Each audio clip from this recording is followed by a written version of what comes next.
धीरेन्द्र शास्त्री ने बयान दिया कि उन्हें राम मंदिर में चंदा चोरी करने वालों के नाम पता हैं। अगर वे बता देंगे तो उन्हें निपटा दिया जाएगा। इस पर नगीना सांसद चंद्रशेखर ने कहा कि जान के खतरे का बहाना बनाकर नाम लेने से बचने का स्वांग रचा जा रहा है। दरअसल नगीना सांसद चंद्रशेखर ने एक्स पर पोस्ट कर कथावाचक धीरेन्द्र शास्त्री पर हमला बोला है। चंद्रशेखर ने लिखा कि दूसरों के जीवन के गहरे राज उजागर करने का दावा करने वाले बाबा आज राम के नाम पर हुए इतने बड़े घोटाले के दोषियों का नाम बताने से क्यों डर रहे हैं। वे जान के खतरे का बहाना बनाकर नाम लेने से बचने का स्वांग रच रहे हैं।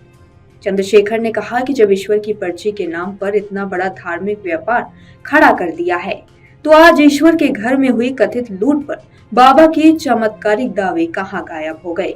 उन्होंने जोर दिया कि चमत्कार के नाम पर सदियों से जनता को मूर्ख बनाया जाता रहा है। लोगों को अब यह समझना चाहिए कि न्याय धर्म ग्रंथों या पर्चियों से नहीं मिलेगा।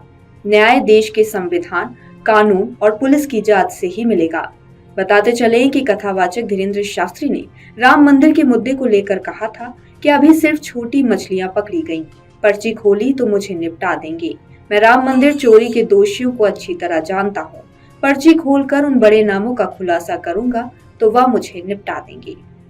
वहीं बता दें, राम मंदिर चंदे में कथित हेराफेरी के मामले पर बागेश्वर धाम पीठाधीश्वर धीरेन्द्र कृष्ण शास्त्री ने आगे कहा कि हमने पूर्व में भी कहा कि ये पाप नहीं बल्कि महापाप है और भगवान इसका दंड देंगे।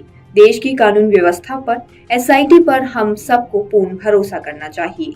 जांच चल रही है। निश्चित रूप से हमें इस देश के कानून और इस देश की सरकार पर भरोसा है। सभी आरोपियों को दंड मिलेगा। हमें भरोसा है कि जिन लोगों ने ये पाप किया है उन्हें भगवान भी दंड देगा और एसआईटी की जांच के बाद यहाँ की सरकार भी दंड देगी। हमें इसका पूरा विश्वास है।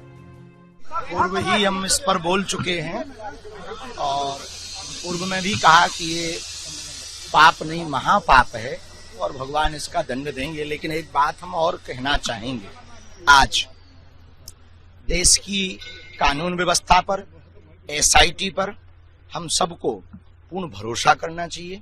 जांच चल रही है। निश्चित रूप से हमें इस देश के कानून पर, देश की सरकार पर भरोसा है। सभी आरोपियों को दंड मिलेगा। दूसरी बात और हम प्रार्थना करना चाहेंगे अपने बागेश्वर धाम से, वर्तमान का युग कलयुग से ज्यादा छल युग चल रहा है। इस छल युग में सावधान रहना।